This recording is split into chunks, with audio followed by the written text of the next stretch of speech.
मंगळवारी पहलगाममध्ये झालेल्या दहशतवादी हल्ल्याने संपूर्ण देश हादरला।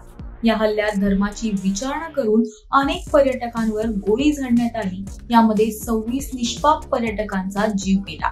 या घटनेमुळे सर्वत्र अस्वस्थता आणि संतापाची लाट उसळली। दरम्यान पाकिस्तानी अभिनेता फवाद खानचा अबीर गुलाल हा सिनेमा येत्या 9 मे 2025 रोजी प्रदर्शित होतोय।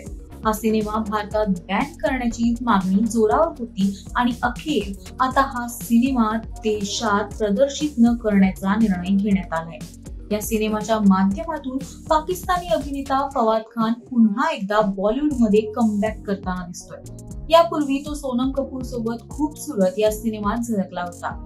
मात्र पहलगाममधील दहशतवादी हल्ल्यानंतर फहादचा अबीर गुलाल हा नवा सिनेमा भारतात प्रदर्शित होणार नाही। या सिनेमात फवाद सोबत बॉलिवूड अभिनेत्री वाणी कपूर मुख्य भूमिकेत आहे आणि त्यामुळे सोशल मीडियावर तिलाही ट्रोलिंगचा सामना करावा लागतो।